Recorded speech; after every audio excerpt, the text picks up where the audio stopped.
Olá, companheiros internautas. Estamos começando mais um Trabalhismo na História, diretamente do estúdio da Fundação Leonel Brizola, Alberto Pasqualini.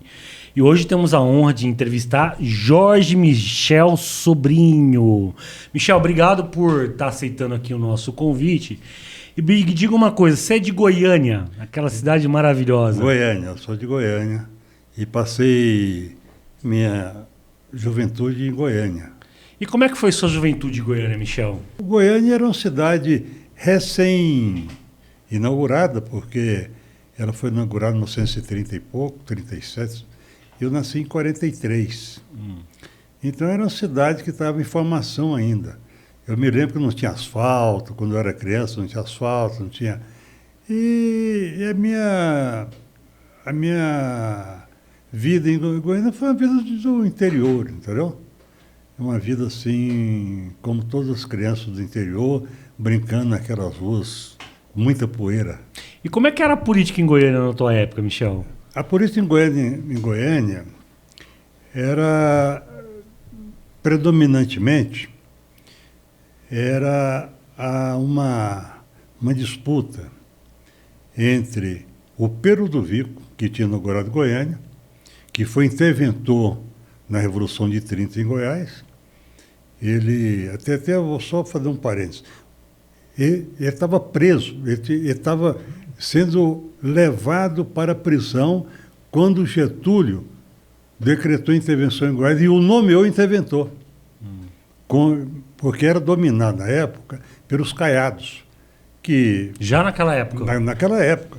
Os caiados chegaram com os bandeirantes, a família Caiado, em Goiás Velho.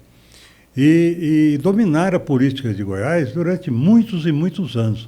Até hoje, atualmente, tem um caiado que é governador. E não é o primeiro, são vários que já foram governadores. E a disputa lá era entre os caiados e o Pero do Vico. Era entre o PSD, posteriormente, o PSD, e a UDN. A UDN era caiado e o PSD, Pero do Vico. Era uma disputa permanente e muito violenta. Goiás tinha muitos assassinatos de políticos, jornalistas nessa época. E, claro, eu era criança, ouvia e tudo isso e era natural, né? Porque a gente não sabia como era. Agora, tem um caso especial de Goiás, porque na campanha da legalidade o governador de Goiás era outro. E apoiou a campanha da legalidade. Você lembra disso ou não? Eu participei disso aí. Isso? Como é que é essa história? O Mauro Borges, filho do Pero do Vico, que já tinha uma tradição de legalidade e uma tradição de acompanhar o Rio Grande do Sul, né, o getulismo. Então, quando o Brizola ele se rebelou contra a tentativa de golpe, em 61.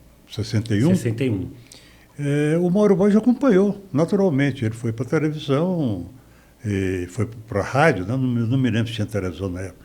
Ele foi para o rádio e se declarou solidário à campanha da legalidade e mobilizou a juventude em Goiânia para resistir qualquer tentativa de golpe.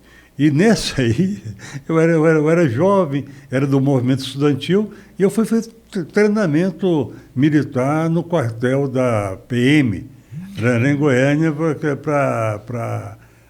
para resistir. A juventude era... Então você fez treinamento militar na campanha da legalidade em Goiás? E disposto a... Nós fizemos treinamento nessa... Eu me lembro que era Rua 72, não me lembro. Era um quartel em Goiânia, da PM, e nós fomos para lá. A juventude foi para lá fazer rastejamento no chão, aquele negócio. Mas era com cabo de vassoura, imitando um fuzil. E fizemos aí, ficamos aí. Todos os dias tinha treinamento e tal, e a gente ia para a praça. Depois você vai ser assessor do Brizola. Não vamos chegar lá na frente. Mas nessa época, né? Qual era a visão que você tinha do Brizola, Michel? Olha, a visão do Brizola era muito positiva, porque o Brizola, antes disso, ele já tinha nacionalizado as empresas americanas e a inglesa. E tinha feito a reforma agrária. E naquele tempo, Goiânia, por influência justamente dessa briga de Caiado, Pero do Vico, a esquerda era muito forte em Goiânia. O Partido Comunista em Goiânia era muito forte. E a juventude, que era mais rebelde, que era mais, vamos dizer assim, mais esclarecida, nós entramos na época na juventude do Partido Comunista. E fazíamos aquelas greves contra o aumento de ônibus, aumento de passagem de ônibus, greve para qualquer coisa, a gente fazia greve, o estudante fazia greve. E a gente militava na esquerda. Quer dizer, a esquerda que existia naquela época lá. E quando o Brizola, quando teve a Revolução Cubana, existiu em Goiânia uma solidariedade enorme à Revolução Cubana. E nós, inclusive, fizemos uma manifestação muito grande em Goiânia contra a visita do Carlos Lacerda, que era a expressão da direita no Brasil, que foi um dia em Goiânia e tal, e nós fizemos uma grande manifestação contra ele. E a gente apoiava a Revolução Cubana. A Revolução Cubana era o exemplo para nós, juventude. E quando o Brizola fez a reforma agrária no Rio Grande do Sul, pronto, era o Brizola o grande líder da esquerda. Até porque Goiás sempre foi uma terra de latifúndio, de muita questão agrícola, né? Era muito em volta disso também? Era porque teve em Goiânia uma tentativa de guerrilha feita pelo PCdoB. Mas não foi essa guerrilha do Araguaia, foi uma outra que foi numa região do meio norte de Goiás e que tentaram ali fazer uma resistência, e teve uma resistência também do Zé Porfírio, que era um camponês que vivia no meio norte de Goiás e que resistiu aos latifundiários. E ele fez uma guerra contra os latifundiários, foi uma guerra contra a PM, né? Quer dizer, contra a polícia militar que apoiava os latifundiários. Então existia assim uma tensão muito forte em Goiás de resistência aos grandes latifundiários. Agora, Michel, você está contando essa história de movimento estudantil, de exemplo da Revolução Cubana, do Brizola. A sua família era uma família progressista? Seus pais? Era o meu pai era de origem árabe, a minha mãe também, e meu pai era muito progressista. Ele era Pero do Vico. Ele apoiava o Pero do Vico. E o mais interessante, depois que eu, adulto, depois até que meu pai já tinha falecido, que eu fiquei sabendo que ele era um dos financiadores do jornalzinho Voz Operária do PC, do Partido Comunista. Ele tinha uma loja, uma joalheria de loja de joia, e era muito progressista. Inclusive, meu pai, durante a resistência contra a ditadura, ele participava da nossa organização, nos ensinando a fazer bomba relógio e tal, fazendo... Ele era Agora, muito progressista. Vocês vêm para Brasília em 63. Ele foi preso, inclusive. Em 63. Em 63. Por que vocês vêm para Brasília? Por que a família... Porque o meu pai era funcionário da Caixa Econômica em Goiânia e foi transferido para Brasília. E ele tinha uma loja de... Essa loja, ele teve um evento na família assim, muito ruim, que foi o falecimento de uma irmã minha, aos 19 anos. Aí meu pai e minha mãe ficaram numa tristeza enorme e venderam tudo que tinha e tal, não quiseram mais. E meu pai trabalhava na Caixa Econômica, ele só ficou trabalhando na Caixa Econômica como avaliador de penhores. E em 63, ele foi nomeado aqui em Brasília e veio para Brasília. E nós, em 62, ele foi nomeado em Brasília e aí nós viemos em 63 para cá. Agora, Brasília, onde o presidente era o Jango. Era o Jango. Né? E Jango. Um ambiente muito conturbado. Qual foi as suas primeiras impressões mudando para Brasília, a política de Brasília? A minha primeira impressão era... Aliás, não é a minha primeira impressão, porque eu já estava definido como homem de esquerda. A minha primeira atitude foi me filiar a uma organização de esquerda para poder militar. Qual que era a organização? A primeira foi o PCdoB. E eu fui presidente da entidade estudantil de Brasília, a entidade estudantil secundarista. Eu fui eleito presidente dessa entidade, chamava UMESB, e depois nós mudamos o nome para DECESB, porque o MESB que era o nome antigo da entidade, e proibir esse nome. Então nós mudamos para DECESB, Diretório Central do Estado de Seguridade de Brasília. Eu era o presidente dessa entidade, já no PCdoB. Né? E aí nós militamos no PCdoB, tinha reuniões todos os dias e tal, mas nós éramos muito isolados, sabe? Era um grupo aqui de Brasília que a gente falava que era do PCdoB e não tinha muita assistência do Comitê Central do PCdoB. E fizemos, inclusive, aqui, quando teve a invasão da República Dominicana, que o Brasil participou, nós fizemos um ato aqui em Brasília, não foi um ato público.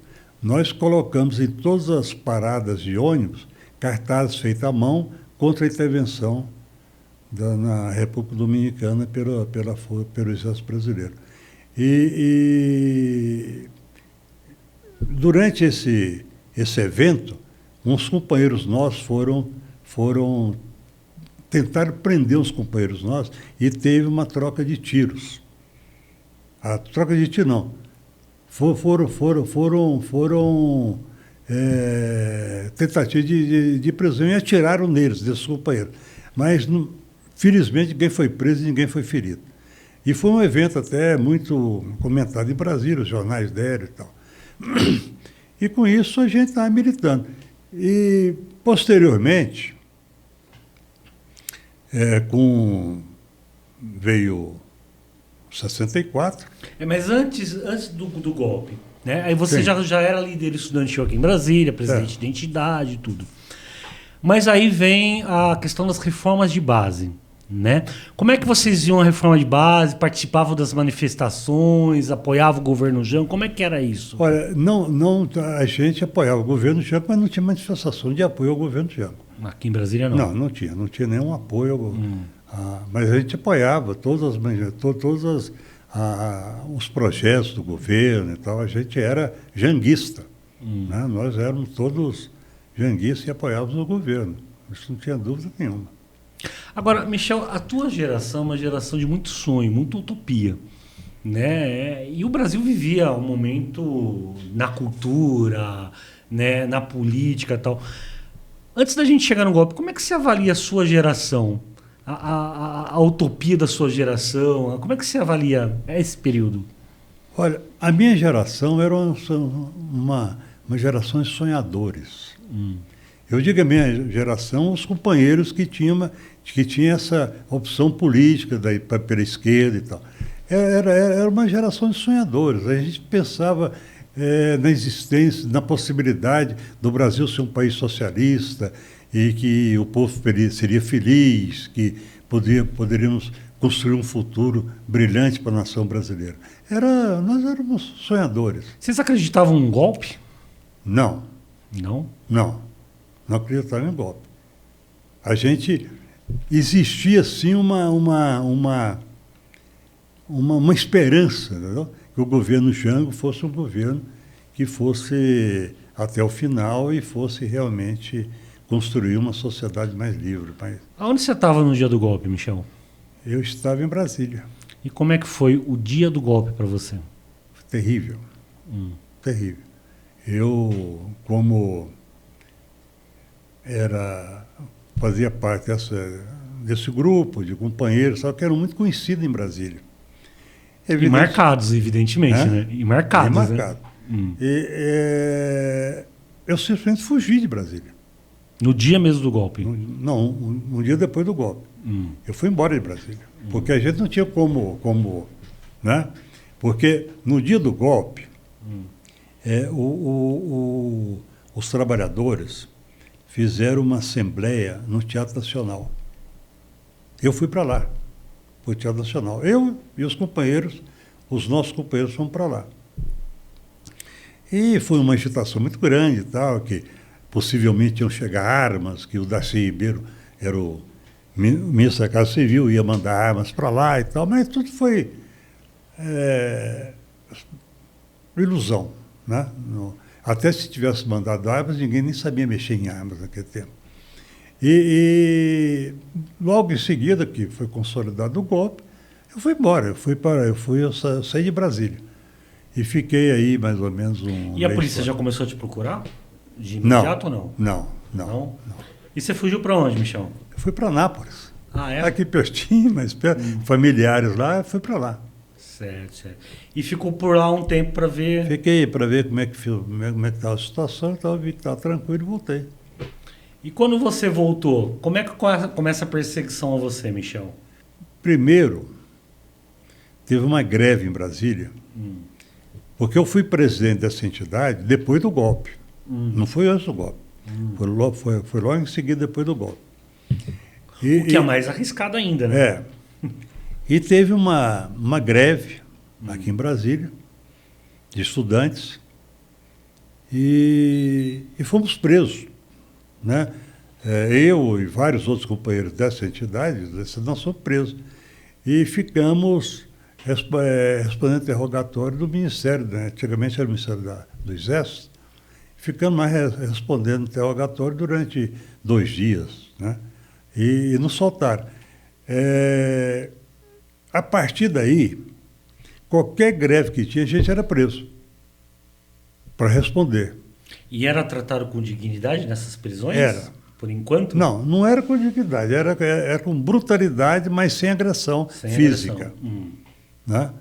E a gente respondia os inquéritos, respondia os interrogatórios, tá? E nos liberava depois de 10, 12 horas de interrogatório. E foi assim, até a gente ter outra opção, né, de política. E qual era a opção? Luta armada? Guerrilha. E como é que surge a guerrilha na sua vida, Michel? Porque você foi da ALN, né? No final. Mas como é que surge essa questão da guerrilha, a luta armada na tua vida? O Brizola, ele estava no exílio. E o Brizola falava na possibilidade de tomada do poder, tal, de luta armada. E é uma coisa, uma coincidência muito grande. Eu era relojoeiro. Eu consertava relógio. Que é uma herança do seu pai. É uma herança do meu pai. E um dia eu consertando relógio, apareceu um companheiro que era muito conhecido, muito famoso, porque era um jornalista que contestava o regime e tal, e era da última hora, que era o Flávio Tavares. Que era muito conhecido, tinha fotografia dele nos jornais e tal. Um dia eu estava lá consertando relógio, aí apareceu o Flávio com o relógio para consertar. Aí eu olhei para cima assim, vi que era ele, falei, você não, o Flávio Tavares? Só tá. Aí eu levantei e comecei a conversar com ele, né? Contra a ditadura e tal, e ele também. Aí ele falou, vem cá, eu falei, olha, a gente queria conversar com você e tal, para né, se inteirar mais e tal. E aí o Flávio, nessa época, ele já tinha uma missão do Brizola, ele já era do MNR. Aí ele me convidou para uma reunião. Aí eu conversei com ele, falei que tinha outros companheiros, a reunião foi lá no jornal Última Hora. Aí eu falei que tinha outros companheiros, e falei, então vamos trazer os companheiros para a gente conversar. Aí nós fomos um grupo assim de 6, pelo menos, fomos conversar com ele e tal, e aí ele expôs, entendeu? O plano, qual era o plano, né, do MNR.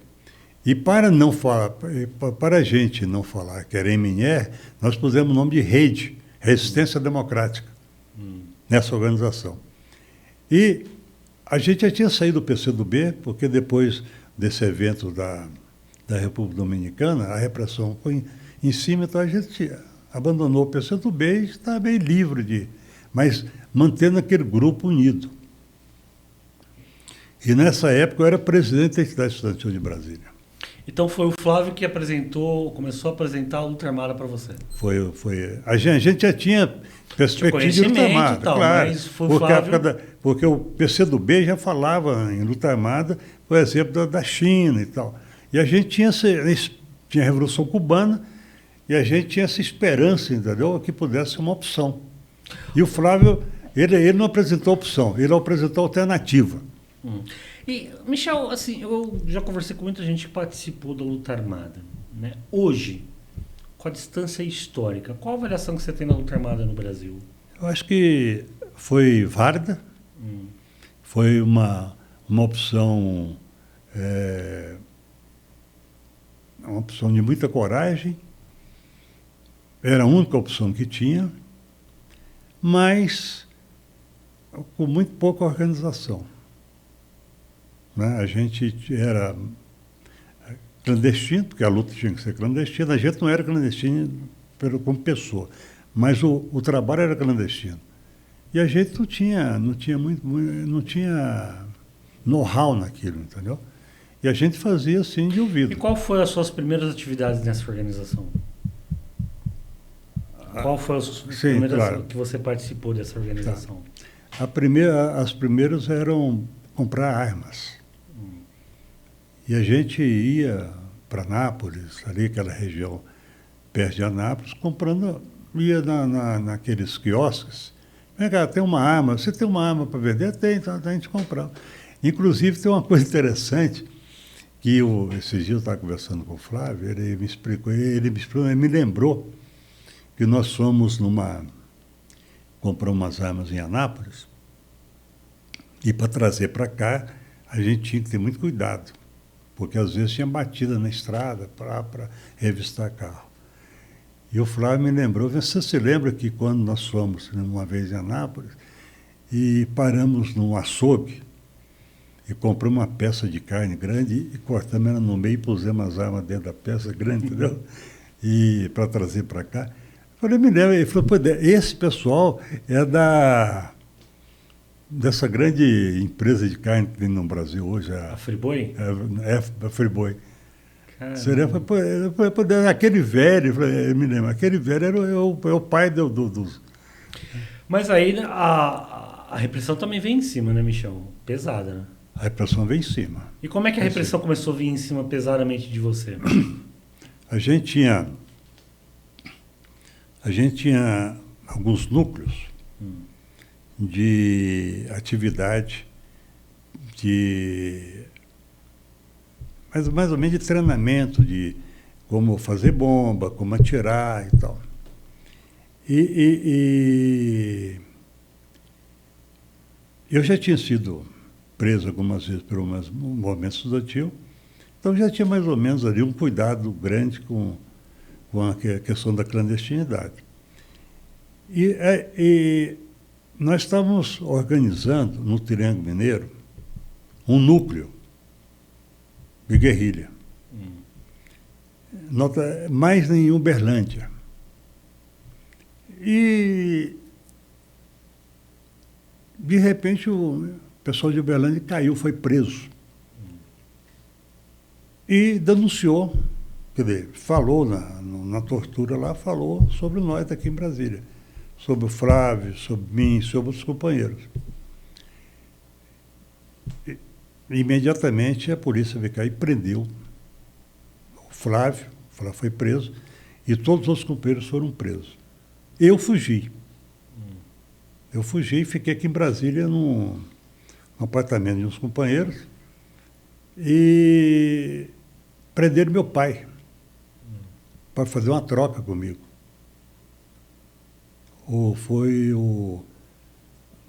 Foi do Exército, primeiro eles prenderam aqui, foi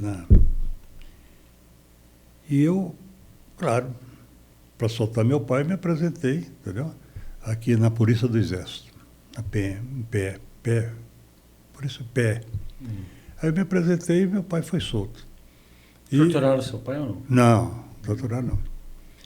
E aí eu fiquei preso durante esse período. A maioria dos companheiros foi muito torturada. Eu não fui, a equipe não foi. em Brasília. Deixa eu fazer uma pergunta. Qual que era o critério deles, Michel? Você imagina qual que era o critério?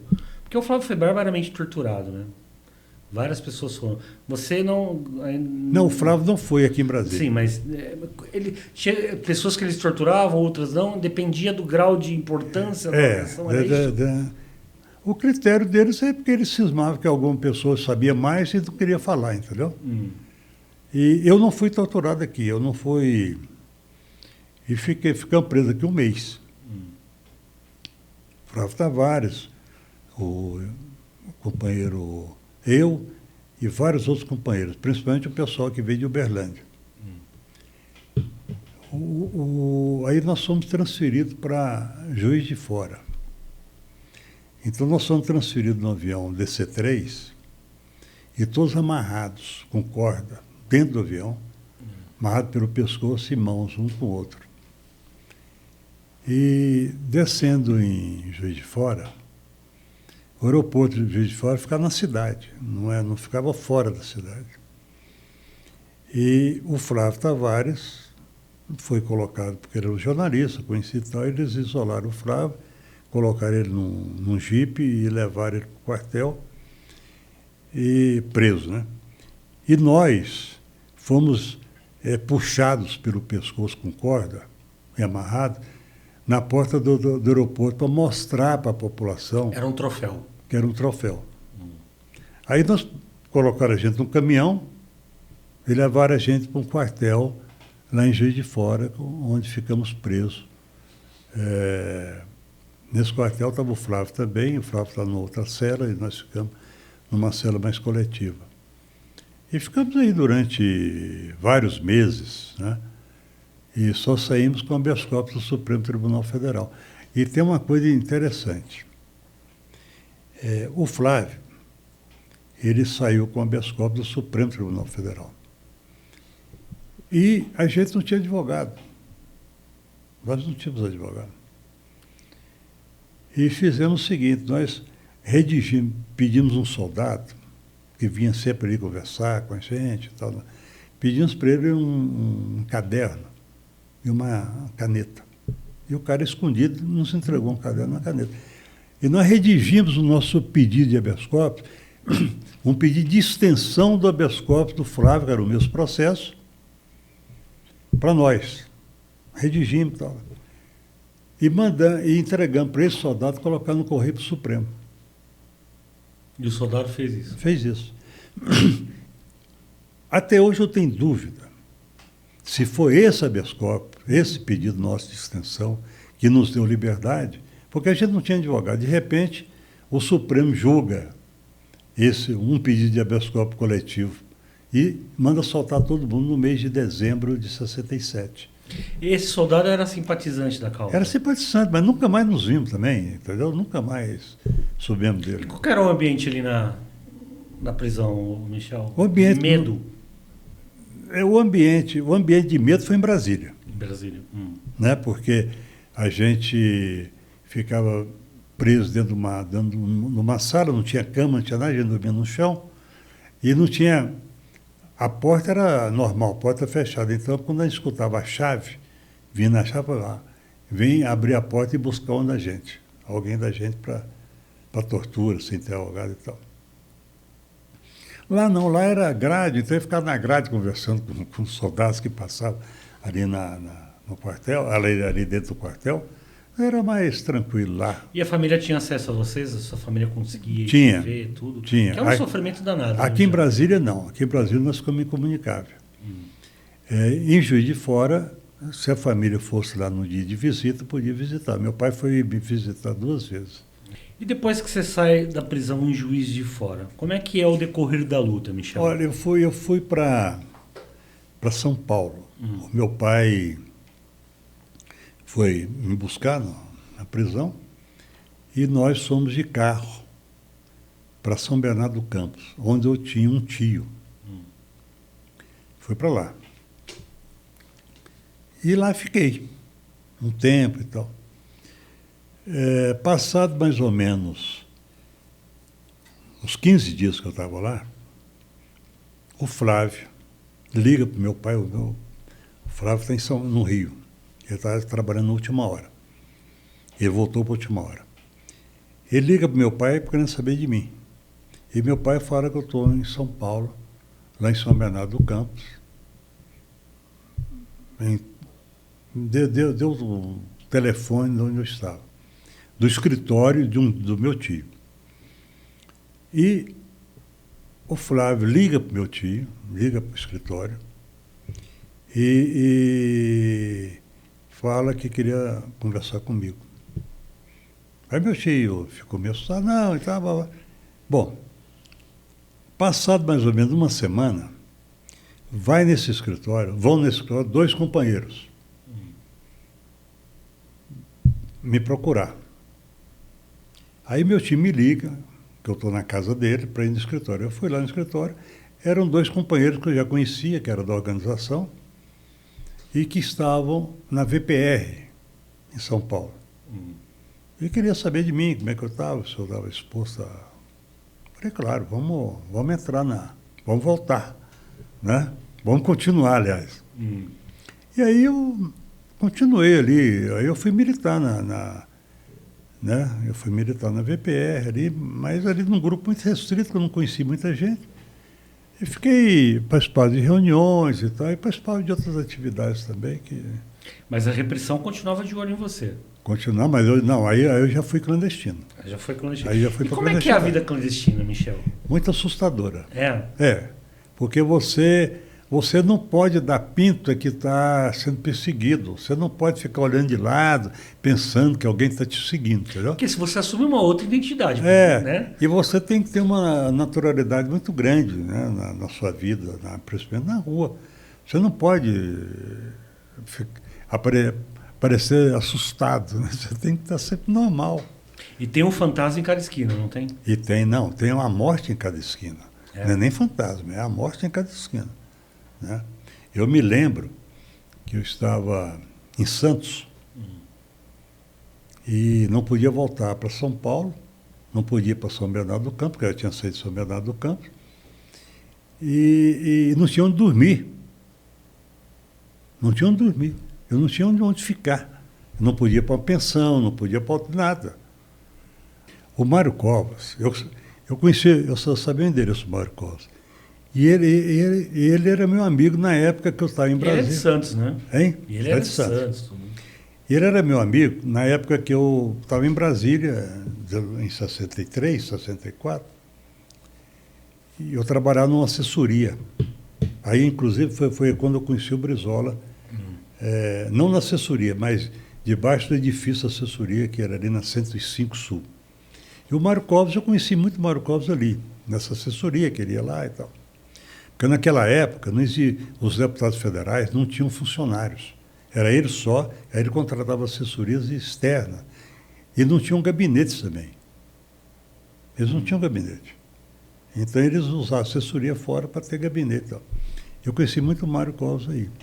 Aí eu fui à casa dele. Toquei a campainha, ele tinha sido caçado. Aí eu falei com a esposa dele. A esposa chamou...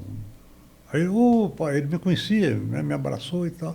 Aí eu falei com ele, deputado, eu estou numa situação assim. Ele falou, olha, Michel, não dá para você ficar aqui, porque eu também estou sendo vigiado. Então você não dá, infelizmente não dá e tal. Bom, mas eu saí de lá e eu conhecia muito o que também era que usava essa assessoria aqui em Brasília, que era o Atier Jorge Cury, que era o presidente do Santos, que era um deputado importantíssimo, que era presidente do Santos. O Santos era campeão brasileiro e tal. Né? Santos de Pelé, né? Tinha o Pelé e tal. Aí, eu sabia onde ele morava também. Ele morava numa esquina. Aí eu fui lá, era mais ou menos assim, 9h30 da noite, toquei a campainha, falei, bom, a única coisa que eu tenho que fazer é vou lá no Atier. Aí toquei a campainha, aí veio na porta, abriram aquela janelinha assim do portãozinho. Aí eu falei, olha, eu sou fulano de tal, queria falar com o deputado Atier. Ele era deputado.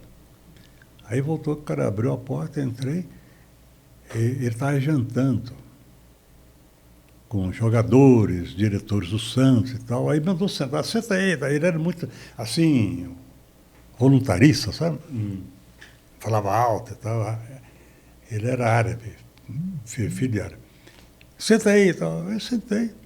Vamos jantar. Eu fiquei ali, não jantei, mas fiquei ali e tal. Aí terminou tudo, aí eu expliquei para ele. Falei, ô, deputado, a minha situação é essa.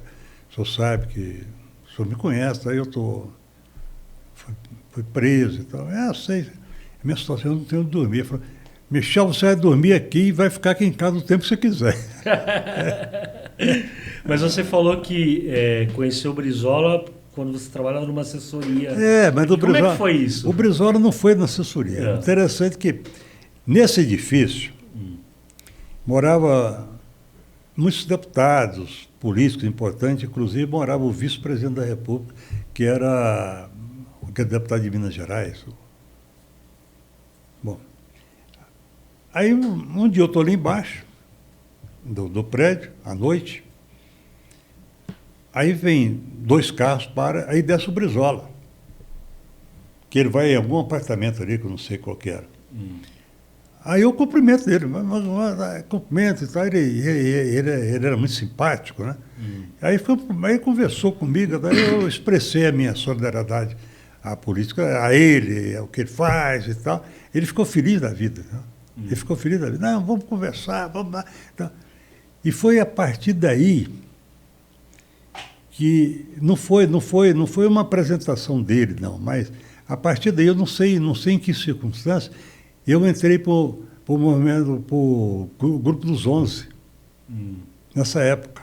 Foi por aí? Foi porque ele estava constituindo o Grupo dos 11, né? Ele era deputado federal. Deputado federal. Ele estava constituindo o Grupo dos 11 e, coincidentemente, um companheiro gaúcho que trabalhava na Caixa Econômica, que era do Grupo dos 11, me convidou para ir para o Grupo dos 11. Aí nós fomos. Não tinha nada. O Grupo dos 11 não era. O que era o Grupo dos 11, Michel? Não era, a gente reunia na casa desse companheiro e era para apoiar o Brizola. Apoiar o Brizola. Não tinha programa, não tinha. Não, é aquilo que o Brizola determinasse, a gente tinha que fazer. Porque o Brizola, nessa época, ele rivalizava muito com o Jango, né? Porque o Brizola era mais à esquerda, mais radical, tudo, né? E ele usava muito o Grupo dos 11 para pressionar, né? Porque ele queria um pouco mais de radicalidade do Jango, né? Era isso mesmo? Olha, o Jango, a posição do Jango era muito esquerda. O Jango era um homem de esquerda. Sim, tá? Mas não era tão radical como o Brizola. Não, o método era diferente. Ah, tá. Porque o Jango era presidente da República. O Brizola não, o Brizola era deputado federal.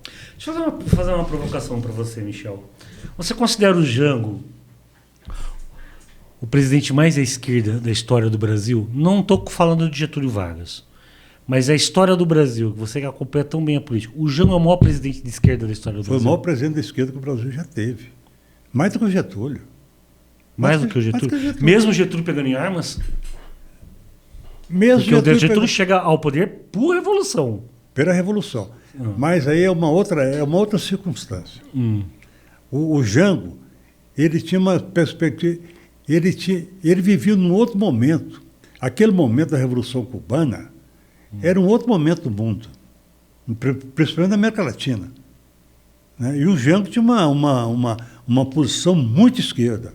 Então o Jango você considera o maior presidente de esquerda do Brasil? O maior presidente de esquerda do Brasil. Mesmo depois da redemocratização? Mesmo depois claro, nem... Porque no Brasil se diz muito, o Lula, a Dilma, tal. O Jango não há comparação. Não tem comparação, porque era um outro momento. O Jango estava abrindo estrada. Entendeu? Ele estava abrindo estrada. Agora vamos voltar. Aí você dorme na casa do presidente do Santos, deputado. Né? E daí? Não, aí eu fiquei lá uma noite só. Eu dormi num apartamento de hóspede que ele tinha. Levantei de manhã, ele já tinha saído. Não sei para onde ele tinha ido. Aí eu já saí de lá, do apartamento, e voltei para São Paulo, para a capital. Quando começa a surgir a questão do exílio, Michel? Assim.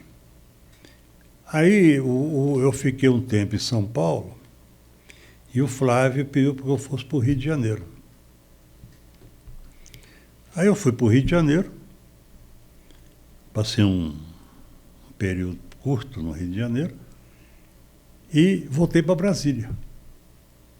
Porque Brasília, a gente estava organizando aqui em Brasília um grupo de guerrilha urbana e que eu tinha que vir para cá. Aí eu voltei para cá e não clandestino mais, porque eu já tinha...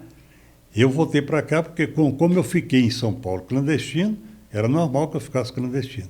No Rio de Janeiro é normal, que em Brasília não, porque não tinha processo mais contra mim. Eu tinha sido preso, tinha sido solto por habeas corpus e estava aqui sendo olhado. É claro, né? Sendo olhado, porque era suspeito e tal. E fiquei aqui organizando com os companheiros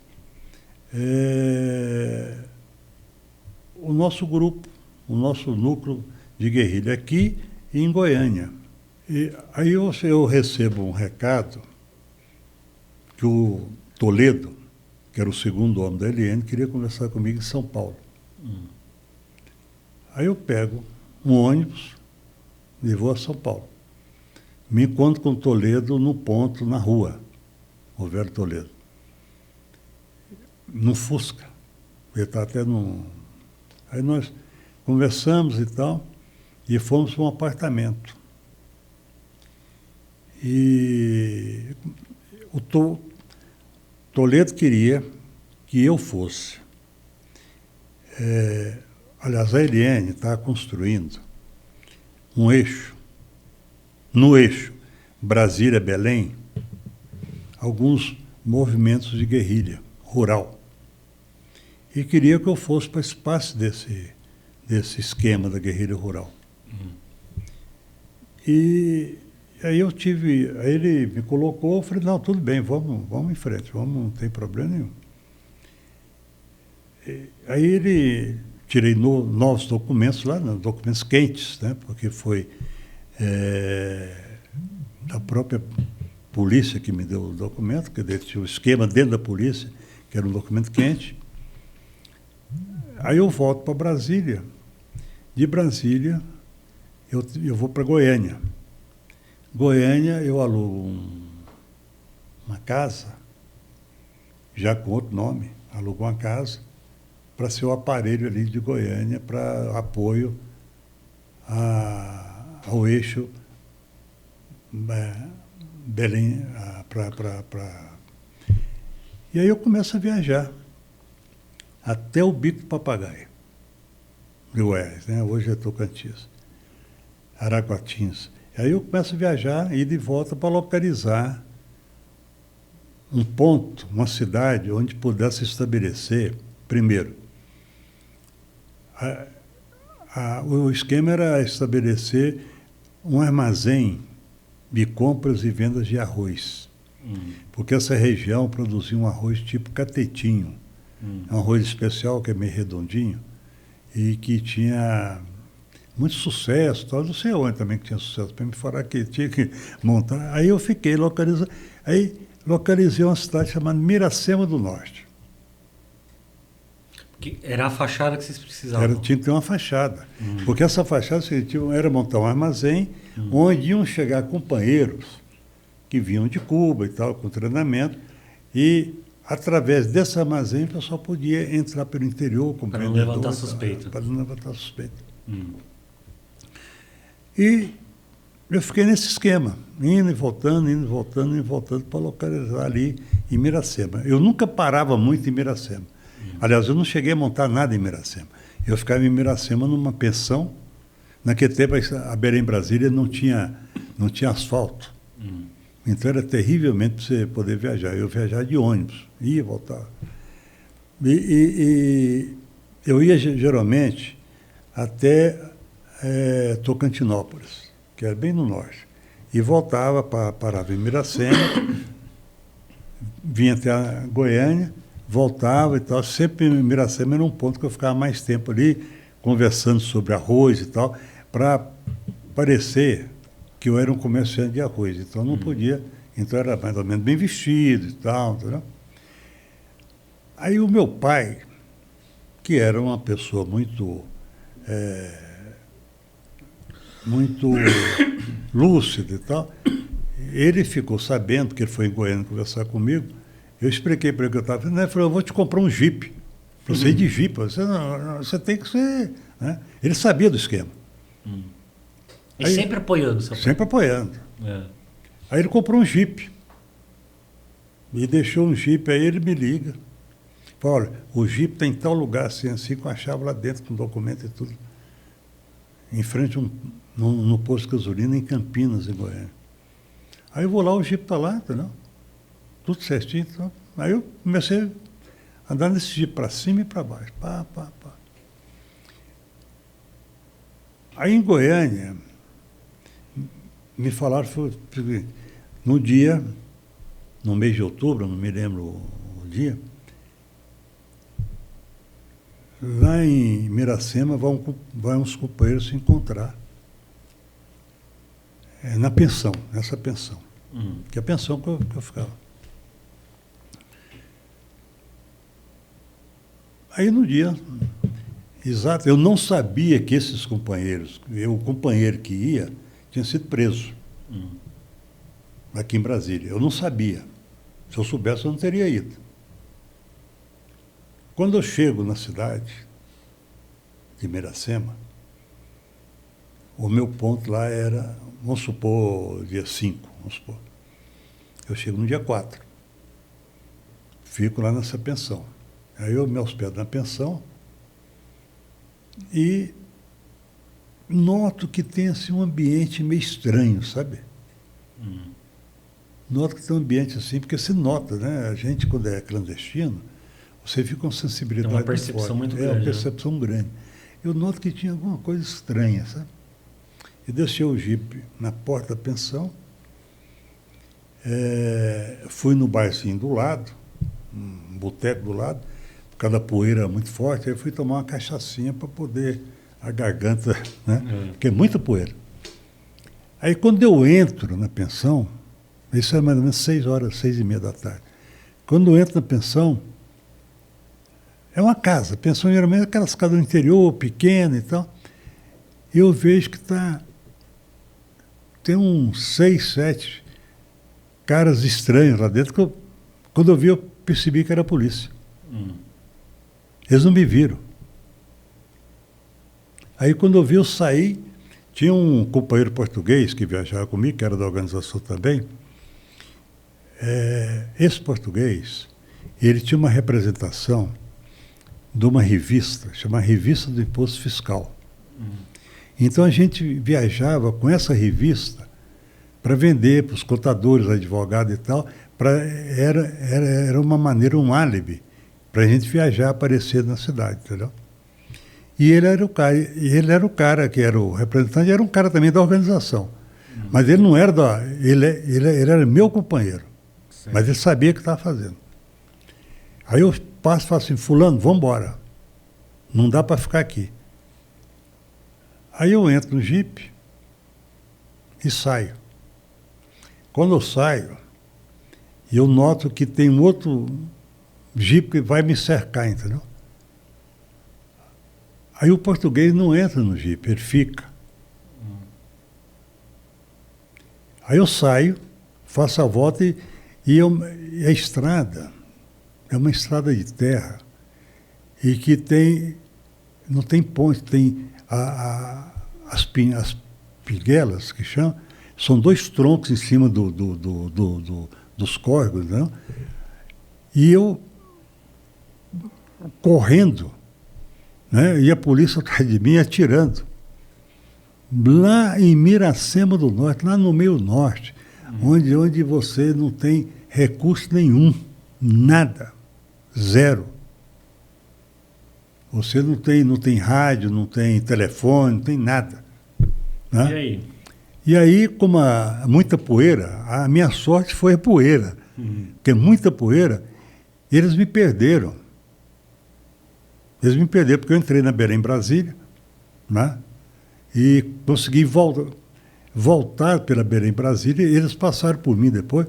E eu voltei na cidade chamada Miranorte para ver se eu encontrar o português, porque o português falou para mim, eu encontrei em Miranorte. E português foi para Miranorte, só que aí eu não encontrei com ele. Mas porque ele pegou um ônibus, ele chegou em Miranorte, ele pegou um Jeep táxi lá, que pediu para levar, pagou o cara, e o cara levou ele em Miranorte. Porque quando eu saí, todos vieram atrás de mim.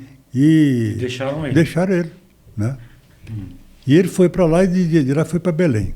Depois o português teve uma história, nunca mais soube dele, dizem que ele morreu lá e tal. Bom, isso é outra história. Um grande companheiro, chamava Zé Malheiros, companheiro maravilhoso.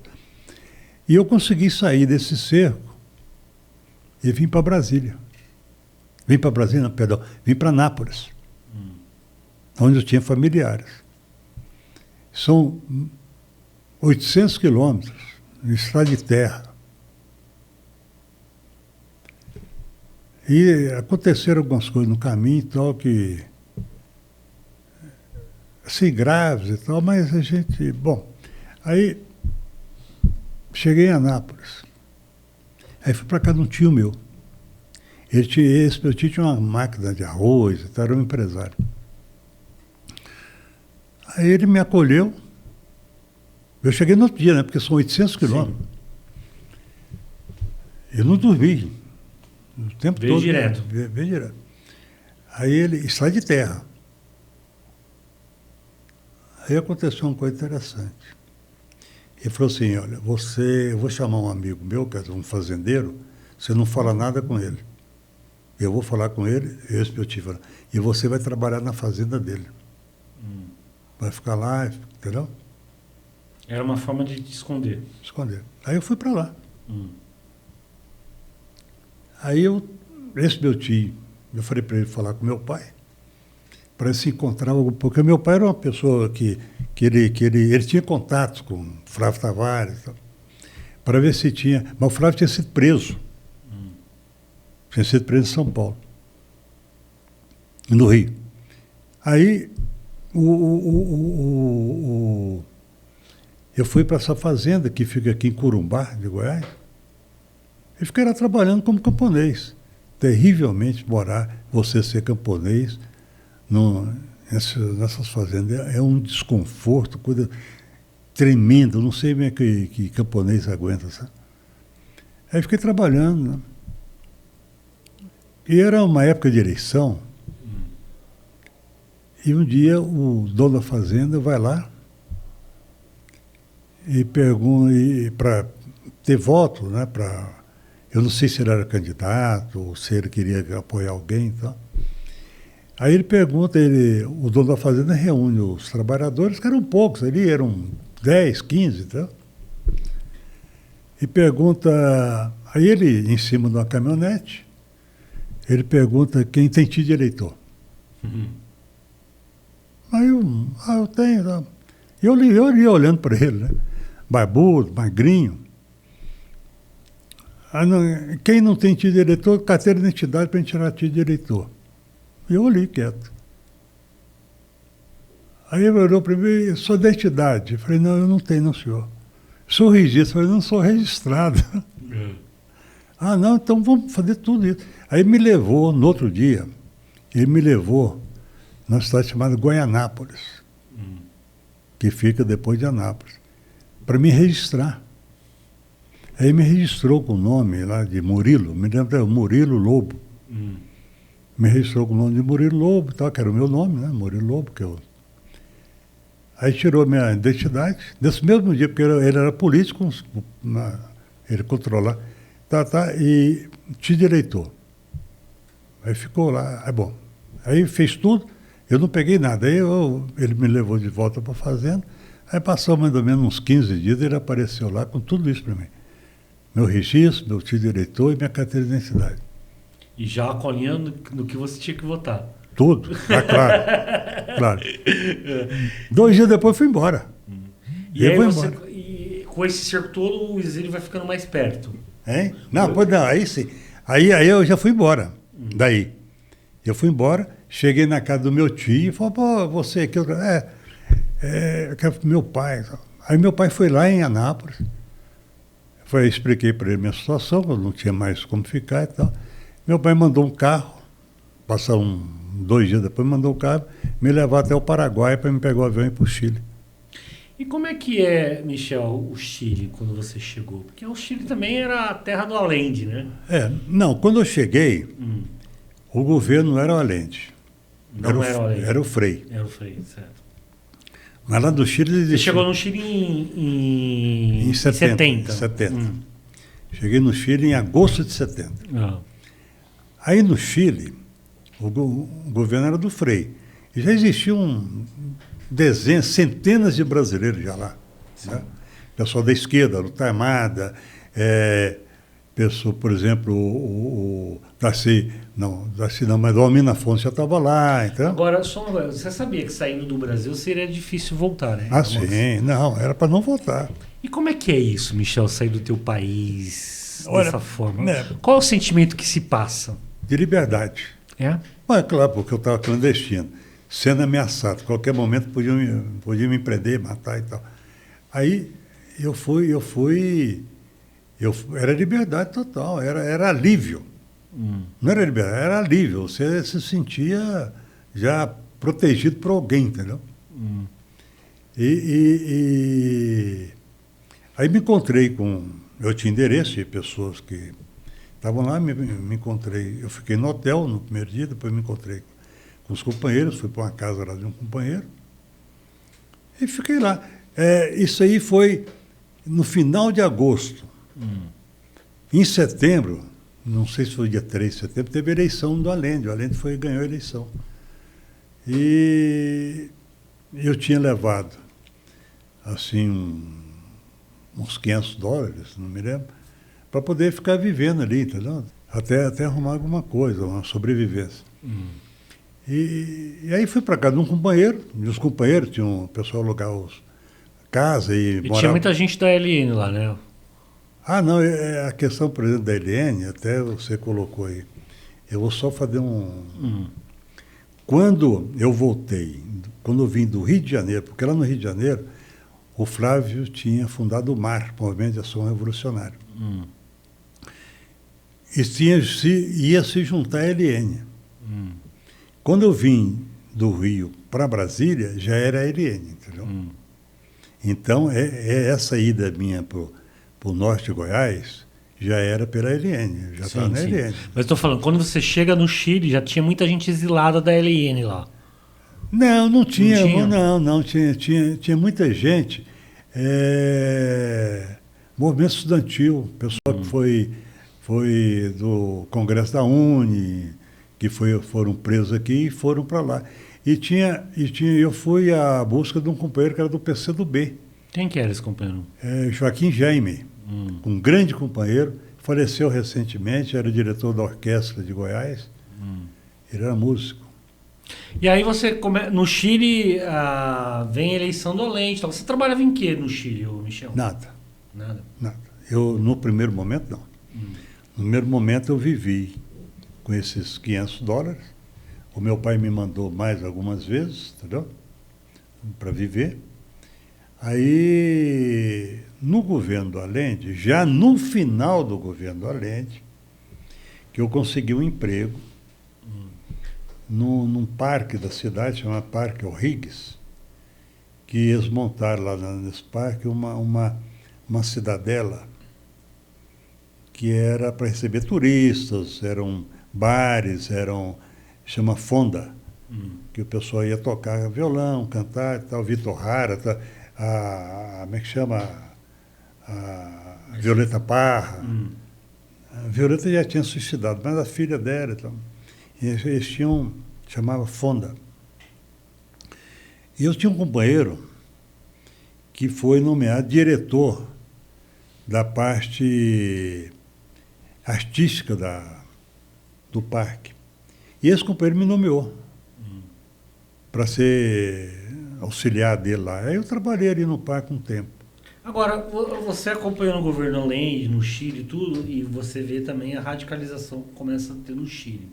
Vocês imaginavam que o Chile poderia ter o mesmo destino do Brasil? Eu tinha certeza. Você sabia que ia ter todos os brasileiros sabiam que o destino do Chile ia ser o destino do Brasil. A gente comentava isso com os chilenos, e eles achavam que não, isso aqui não passa no Chile. Isso passou no Brasil, mas o Chile é um país democrático, então isso jamais vai passar aqui. E a gente tinha certeza que ia passar. E esse ambiente no Chile, vendo que começa a radicalizar a certeza de um golpe, como é que vocês começavam a se organizar? Porque a perseguição no Brasil iria perseguir vocês do Chile. Claro. Olha, para te falar a verdade, com o passar do tempo, o pessoal da luta armada no Brasil tinha um destino do Chile. Sim. Né, exilado e tal, os que não foram presos, né, iam para o Chile. Teve os trocados pelos embaixadores, que foi o caso de alguns companheiros, que foi para a Argélia, mas depois foi para o Chile. E também teve o caso dos 70, que foi 70 companheiros foram trocados pelo embaixador suíço, que foram para o Chile. Então existia no Chile um grupo muito grande de companheiros oriundos da luta armada. Sim. No Brasil. Esses companheiros, a gente nunca se organizou como grupo organizado ali para algum caso de resistência, algum caso de solidariedade para fugir. A gente sempre se reunia para conversar sobre a situação do Chile, entendeu? Como é que é, né? E muitos daqueles ali foram militar em partidos chilenos, principalmente no Partido Socialista. Eu fui para o Partido Socialista. Eu não era militante do Partido Socialista, mas eu era uma pessoa que tinha muitos contatos no Partido Socialista, e o Partido Socialista, e tinha uns dirigentes do Partido Socialista que tinham contato com... E qual que era a agenda do Partido Socialista lá, Michel? Era fazer a Revolução Socialista. Era fazer a Revolução, reformas... Mais radical do que o Partido Comunista. Mas uma revolução dentro de um esquema democrático, porque o Allende tinha ganhado a eleição. Não, é uma revolução democrática. É a revolução por meios democráticos. Não era uma revolução democrática, por meios democráticos. Por meios democráticos. O Partido Socialista, ele tinha uma visão mais radical do que o Partido Comunista. O Partido Comunista era um partido mais conciliador, né? Era mais pé no chão, pode falar assim, porque queriam fazer a revolução, mas sem muito radicalismo, levando a democracia cristã, conversando com a democracia cristã, com o apoio da democracia cristã, para que não houvesse golpe. O Partido Socialista não, já era mais radical, era mais linha cubana, entendeu? Ah, tá. Aí vocês só se reuniam para discutir a questão política do Chile? Mais menos, porque já no final do exílio, já mais ou menos em 72, 73, a gente reunia mais também companheiros brasileiros que estavam lá para ver a situação brasileira. Então teve muitos, porque até 72 ainda existia a LN no Brasil, existia a VPR, né? Que já tinha mudado de nome, acho que era VAR, né? Não, era VAR, mas era VPR, ela voltou depois. Porque o Onofre Pinto, que é um grande companheiro, que era o comandante da VPR, ele morava no Chile. Ele e o Pedro Lobo, que eram dois grandes companheiros. Eles moravam no Chile. Então eles estavam reativando a VPR com companheiros que vinham de Cuba, já vinham para o Brasil e tal. Então a discussão mais naquela época era como voltar para o Brasil para participar da luta armada no Brasil. E você tinha também essa intenção ou não? Não, eu não tinha intenção dela, eu não tinha essa intenção. Porque eu já tinha casado, inclusive, no Chile. Eu tinha minha esposa, já tinha casado no Chile. Então, minha esposa é chilena, de esquerda, uma mulher de esquerda, estou casado até hoje, mais de 50 anos de casado. Eu já estava casado, eu não tinha intenção de voltar. Mas eu colaborava. Eu conversava, inclusive a minha casa era um lugar, um centro de reunião do pessoal. Tanto é que no dia do golpe, eu não estava na minha casa. Meu apartamento foi invadido. Onde você estava? Eu estava na casa do meu sogro. E aí já foram na tua casa? Já invadiram minha casa, quebraram tudo lá dentro, entendeu? Porque eu morava perto do Palácio La Moneda. Então eles foram na minha casa, no dia do golpe. O meu sogro, para você ter uma ideia, 10 dias depois do golpe, Eu já estava exilado na Embaixada da Colômbia. O meu sogro foi na minha casa para ver alguma coisa. Aí ele foi preso. Ele estava vigiando a minha casa, o apartamento. Então, no dia do golpe, você estava na casa do seu sogro, evidentemente não voltou para casa. Não. E aí, como é que foi? No dia do golpe, quando a gente via que o golpe era iminente, porque no Chile o processo foi crescente. Ele foi crescendo à direita. Então você sabia que o golpe era a qualquer momento. Vai ser agora, vai ser amanhã, vai ser de manhã. Tá? Aí eu já estava dormindo na casa do meu sogro, para não ficar exposto. No dia do golpe, eu e alguns companheiros,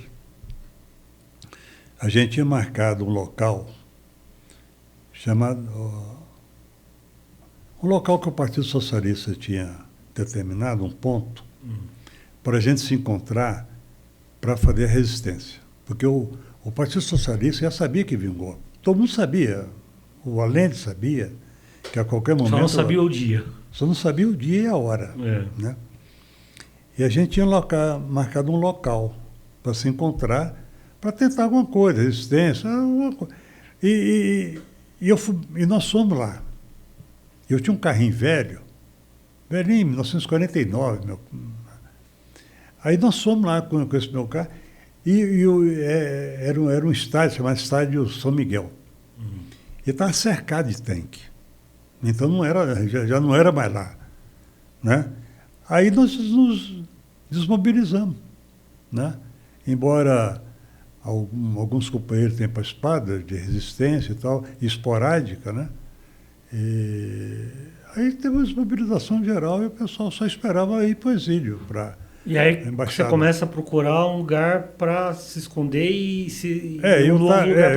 eu fiquei escondido na casa do meu sogro.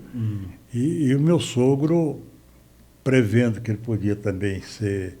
Ele era do Partido Radical. O Partido Radical é um partido social-democrata que não...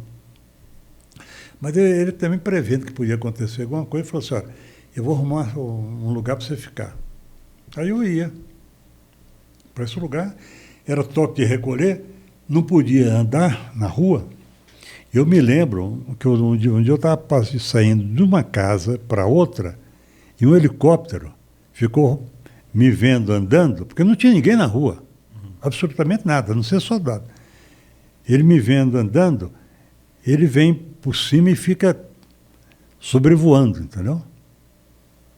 Aí eu falei, poxa, daqui um pouco o cara vai, né? Mas eu consegui me desvencilhar, entrando na rua, debaixo de árvore. É um clima de terror, né, Michel? Terror, terrível. Terrível porque, inclusive, esse dia do helicóptero, eles atiraram para baixo, sabe? Eu escutei alguns tiros deles, que eu não sabia se era para mim ou se era para outro lugar, entendeu? Mas... E aí você vai para a Embaixada da Colômbia? 10 dias depois eu vou para o Consulado da Colômbia, me asilo nesse consulado durante o dia e aí à noite eu sou transferido para a Embaixada da Colômbia. E a minha mulher entra 5 dias depois. E como é que as negociações para você sair do Chile? Foi tranquila, porque é o próprio embaixador que faz a negociação para... E a embaixada tinha assim um... Porque eles têm que dar um salvo-conduto para você sair da embaixada para o aeroporto para ir, né? E na embaixada, além de estar a maioria do governo do Allende, os ministros, a maioria não digo, mas a metade pelo menos, estava lá. Uma boa parte. Uma boa parte. E também tinha muitos colombianos que estavam no Chile, que não eram de esquerda, mas foram para a embaixada. Você escapou da Embaixada do Panamá, que estava abarrotada? A Embaixada do Panamá foi terrível, né? E aí você vai para a Colômbia. Você fica quanto tempo na Colômbia, Michel? Olha, na Colômbia, eu fico na Colômbia 6 meses. Porque a minha intenção não era ficar na Colômbia. A minha intenção era para o México. Porque o Flávio estava no México, o Flávio insistia comigo para ir para o México.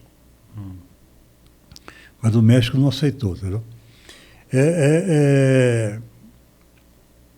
A intenção não era ficar na Colômbia, porque até eu não podia ficar na Colômbia. Porque a Colômbia tem uma polícia política que é terrivelmente fascista. Colômbia sempre foi um país muito dirigido pela direita. Muito fácil. E eles me ameaçavam todos os dias por telefone. Ligava para casa onde eu estava, falava com a minha mulher que eu ia morrer, que eu ia, entendeu? Ou se não com a dona da casa, para não me meter lá na casa não, porque eu era bandido, não sei o que lá mais e tal. A polícia falava, aqui é do DAS é Departamento de Ação Social, que era a polícia colombiana que telefonava para ameaçar. Não era porque eu era importante, não, é porque eu era um exilado, né? E na época, a Farc estava muito forte, né? Os combates eram muito fortes, inclusive na cidade, né? Tinha muito combate na cidade. E eu, casualmente, eu fiquei muito amigo de um companheiro que era ligado ao ELN. E também do deputado do Partido Comum, que era do Partido Comunista, mas era do Partido Liberal, lá, que tinha sido da Farc, que era ligado à Farc. Então aí piorou a minha situação, né? E como é que começa a surgir a Alemanha na sua vida, Michel? Esse departamento, depois de 6 meses que eu estou lá, eu tive muito bons amigos na Colômbia. Muito bons amigos, políticos, pessoas intelectuais, né? Era uma vida assim, muito interessante, sabe? Do ponto de vista cultural. E um dia esse departamento me chama. Aliás, eu tenho que ir lá toda semana para assinar um livro. Aí, numa dessas chamadas que eles me chamam, eles me falam, olha, até dia 1º de março, você tem que sair da Colômbia. Senão, nós te colocamos na fronteira com o Brasil. Aí eu vou para onde? Aí eu falei com o Flávio me mandou uma passagem do México era uma passagem Bogotá, México, Bruxelas. Porque eu não podia mandar só para o México, porque o México não aceitaria. Então ele falou assim, você pega esse avião, vem para o México, do México você sai no aeroporto e fica clandestino, entendeu? E pronto. Eu falei, então vamos embora, vamos fazer isso. Mas aí, tinha um pintor, que é muito famoso na Colômbia, que era do Partido Comunista, me convenceu, falou, não, você vai para a Alemanha Oriental. É muito melhor. Tal. Aí eu conversando com minha mulher, falei, vamos para a Alemanha Oriental, então não vamos, né? Aí esse deputado, chamava Hurtado, me lembro, ele marca comigo na Embaixada da Alemanha Oriental. Aí eu vou na Alemanha Oriental, eu e minha esposa, ele está lá esperando. Aí eu converso, aí a Alemanha Oriental então me dá o asilo. Né? Marca para que eu vá para a Alemanha Oriental. Aí eu aproveito essa passagem para Bruxelas, que era mestre, aí eu desmembro, era Bruxelas, Berlim. O Flávio não gostou nem um pouco disso. Achou ruim demais. Tá certo. E me diga uma coisa, Michel, a Alemanha, uma língua dificílima, uma cultura completamente diferente. Como é que é chegar na Alemanha assim, exilado? Olha, não era só a língua. Porque o socialismo, o país socialista, não era país socialista, era país comunista. Né? Você tem uma visão meio estranha, né? Como é que era um partido socialista? Né? Eu me lembro que quando o avião desceu, primeiro fiquei em Bruxelas, passei um dia em Bruxelas, no outro dia eu peguei esse avião para a Alemanha. Era um avião da Polônia, da companhia polonesa, um avião russo. Barulhinho, entendeu? A hélice. Já começou aí, né? Aí, quando o avião desce em Berlim, você sente na hora que é um mundo diferente. Pela janela do avião. O senhor não tem movimento nenhum, parado, não?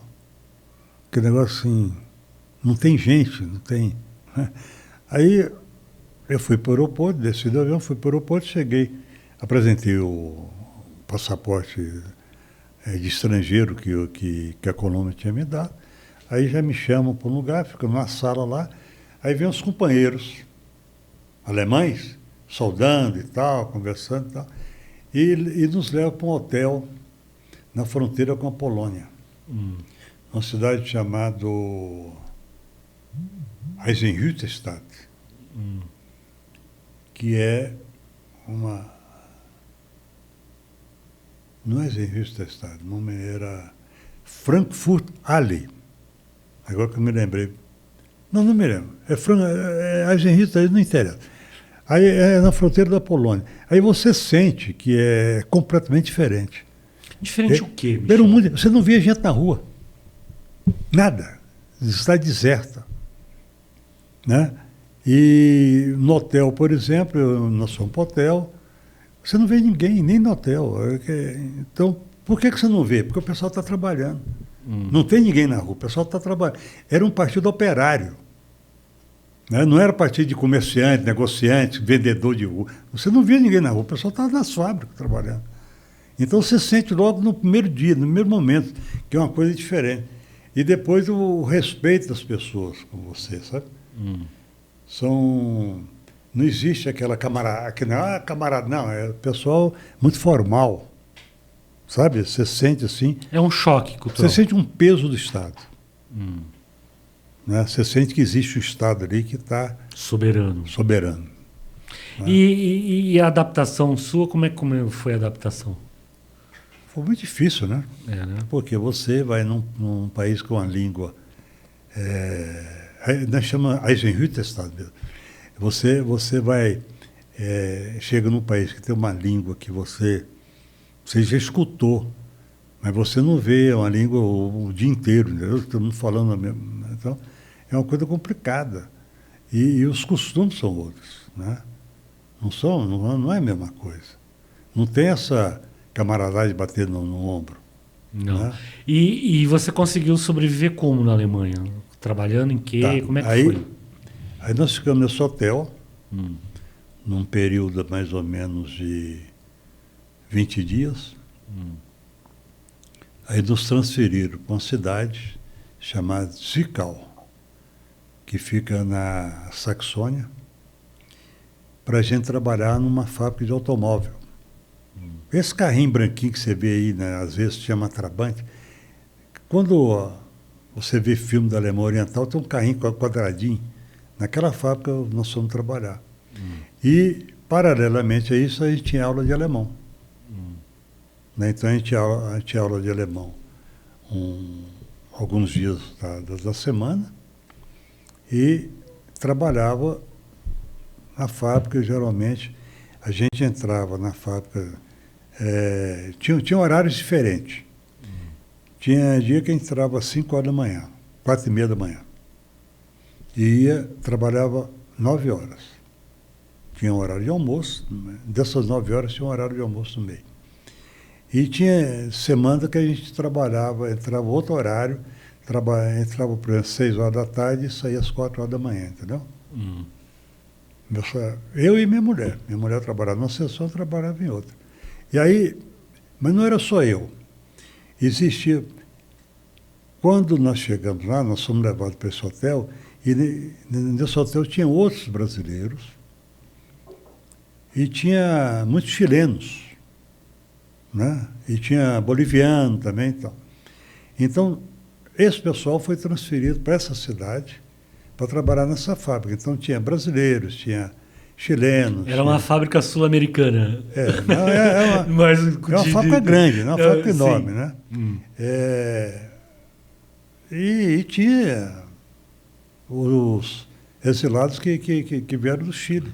Aí tá na Alemanha, toda essa história e tal, mas aí começa um povo a se reunir em torno de Leonel Brizola, exilados, intelectuais.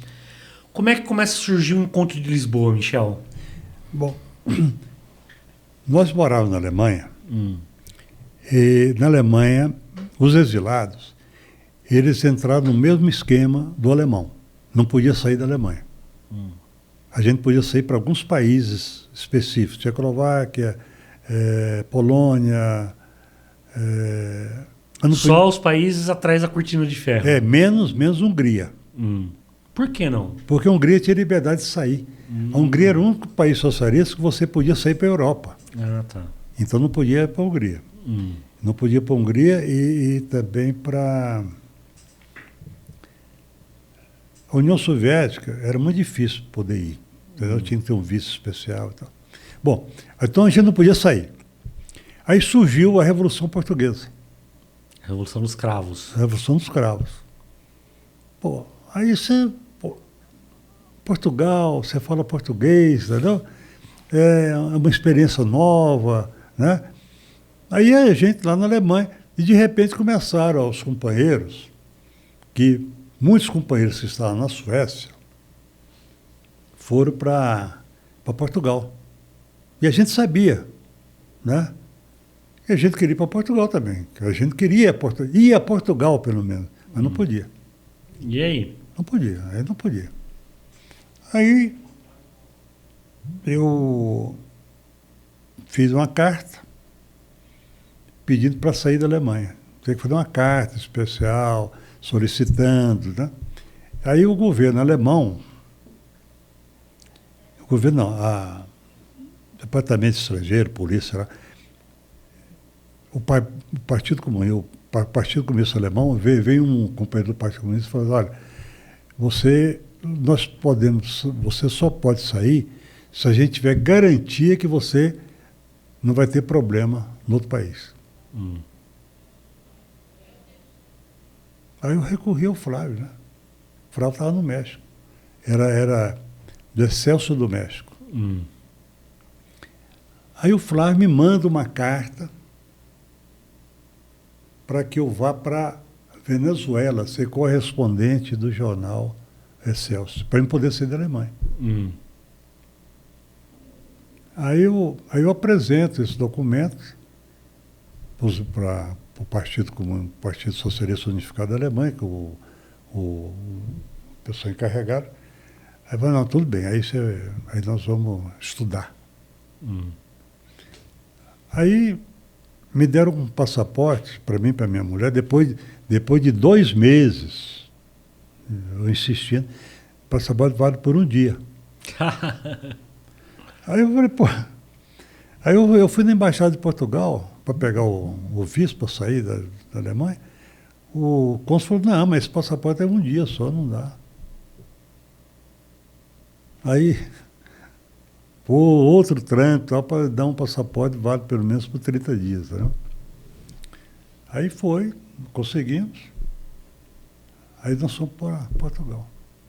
Aí chega em Portugal e encontra aquele monte de brasileiro, Brizola. Não, ainda não. Ainda não? Não, ainda não. Nós chegamos em Portugal.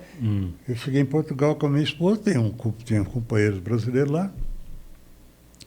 A gente tinha um recurso, eu aluguei um apartamento e fui morar nesse apartamento mobiliado, porque em Portugal tudo era mobiliado. Aí fui morar nesse apartamento e tentando arrumar um trabalho e tal, porque não era como num país socialista que você já chega com trabalho. Não é como, por exemplo, o pessoal foi para a Suécia, também já chegou com trabalho, entendeu? Lá em Portugal não, você tinha que se virar. E enquanto eu não me virava, aí eu tinha recurso da família que mandava para mim um dinheirinho para poder me sustentar. Estou aí, Portugal, tem uns brasileiros lá, a gente encontrava, conversava e tal. E dentro desses brasileiros, tinha um que era muito ligado ao Partido Comunista Brasileiro e que, junto com o Partido Comunista Português e com o Partido Comunista Espanhol, montaram uma livraria, chamava Iberlivro, no centro de Portugal. Quem que era esse companheiro? Aí já morreu. Ele, chama Ronaldo. Ronaldo Dutra Machado, um grande companheiro, companheiro excepcional. E Aí montaram uma livraria e uma galeria. Aliás, montaram uma livraria muito. O lugar era grande. Livraria no centro de Portugal. Numa praça, uma Praça da Misericórdia. Centro de Lisboa. Centro de Lisboa, perdão. E aí o Maninho, que era um companheiro meu, a gente ficava o dia inteiro junto, entendeu? Falou, Michel, vamos trabalhar lá. Aí eu fui trabalhar com ele lá nessa livraria. Aí, como eu sou uma pessoa muito dedicada à arte, eu gosto muito de pintar, de fazer exposição, eu pintei na Alemanha Oriental, fiz uns painéis para pôr na praça lá, em solidariedade ao Chile. Aí eu aproveitei essa parte que tinha da livraria, atrás da livraria, montei uma galeria de arte aí. E a gente trabalhava, fazia exposição toda semana, vendia quadros e tal. Aí fiquei trabalhando aí. Passado algum tempo, né? Isso foi quando eu fui para lá, não me lembro, mais 77, 78. Bom, aí de repente o Brizola chega em Portugal. Que é um evento, né? O Brizola e tal, chega em Portugal. Eu continuo trabalhando ali na livraria. Vou ao encontro do Brizola, como todos os exilados iam lá, ele está no hotel ali na parte alta de Lisboa. E 2 ou 3 dias depois chegou o Flávio Tavares. Porque o Flávio, ele foi preso na Argentina. Porque ele foi ao Uruguai e fez uma entrevista com os tupamaros que estavam presos. E ele foi preso na saída, eu acho que foi na saída do Uruguai, ele foi preso. E aí eu fiz uma campanha em Portugal para soltar o Flávio, solidariedade com o Flávio. Sim. Eu tive um companheiro que foi falar com o Mário Soares foi para a televisão, entendeu? E falou do Flávio Tavares e tal. Foi uma campanha grande, que eu e outros companheiros, mas nós conseguimos fazer em Lisboa, com o sindicato de jornalistas e tal, para soltar o Flávio. Aí o Flávio vai para Portugal. E me diga uma coisa, Michel, o Flávio é uma pessoa muito importante na tua vida. Muito importante. Mas você fazia anos que não viu o Flávio, exílio aqui, ele outro. Como é que é encontrar o Flávio em Portugal depois de já passar tantas coisas? Foi muito emocionante, porque eu fui no aeroporto esperar. Aliás, quando o Flávio chegou, todo mundo foi para o aeroporto, o Brizola, todo mundo foi para o aeroporto. Foi ministro do Estado para o aeroporto, porque ele era um exilado oficial do governo português, né? Foi o Mário Soares que fez a campanha para soltar ele. Aí me encontrei no aeroporto com ele, foi uma emoção muito grande, né? O Flávio é meu irmão, comandante, companheiro, entendeu? E foi uma emoção muito forte. E aí o Brizola em Portugal, o Flávio chega... Aí eu me integro, né, ao grupo. O Flávio me apresenta ao Brizola como um companheiro. Você lembrou o Brizola do encontro em Brasília ou não? Hein? Você lembrou o Brizola do encontro em Brasília ou não? Não, depois sim, eu fiquei muito amigo do Brizola, porque a gente encontrava toda hora, saía junto no meu carro, eu tinha um carro, levava o Brizola para tudo lá. Aí aí eu deixei a livraria.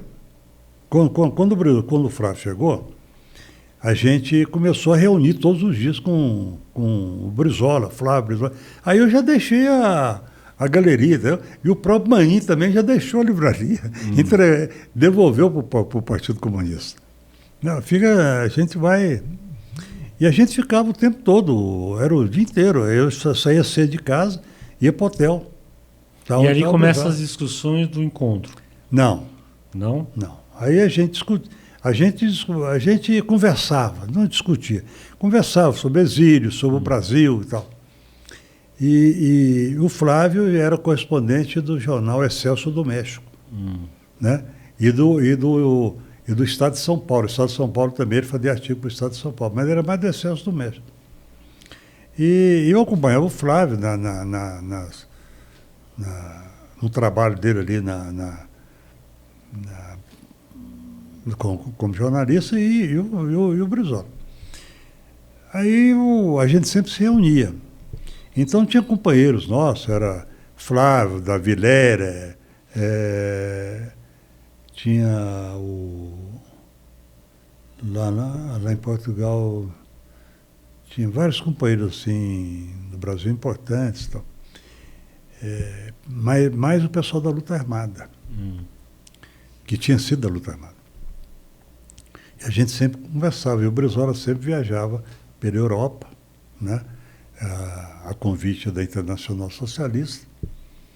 E um dia, o Brizola chega da Holanda, ele vai à Holanda, e fala que um companheiro, chamava Mendes, tinha dado uma ideia a ele, que ele achava importante, que era uma reunião da juventude brasileira, que ficava no Brasil, com a juventude exilada, brasileira exilada. Mas a gente não via muito sentido nisso, porque não tinha juventude. Quem era o pessoal da Uni, que estava trabalhando aqui, então a gente ficava meio... Aí conversa vai, conversa vem, durante aí semanas, sabe? Surge a ideia da reunião trabalhistas do Brasil com trabalhistas no exílio. Agora, trabalhistas no exílio não tinha.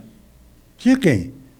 Tinha o Brizola, Neiva Moreira, Darcy. que está no Darcy, o Julião está no México também. Que não era trabalhista, o Julião vem do PSB, né? Então, não era um trabalhista. Não era trabalhista. E quem mais? Maurílio Ferreira Lima, que era do MDB. Então, o encontro de Lisboa, ele nasce como encontro, primeiramente, a ideia de encontro de juventude. De juventude. E aí ele avança para um encontro de trabalhistas. Trabalhistas. Que, na verdade, é um encontro, pelo menos que está exilado, da luta armada, né? Da luta armada. Foi o pessoal... o pessoal que estava no exílio era o pessoal oriundo da luta armada. Porque os trabalhistas, muitos trabalhistas estavam no Brasil, como o Doutel, como... Claro, estavam no Brasil. Que era a resistência, que foi, inclusive, a resistência parlamentar, né? Foi, claro. Doutel, né? Doutel, vários outros deputados aí, que eu não me esqueço, né, estavam aqui. Então, era um encontro de trabalhistas o pessoal oriundo de luta armada, né?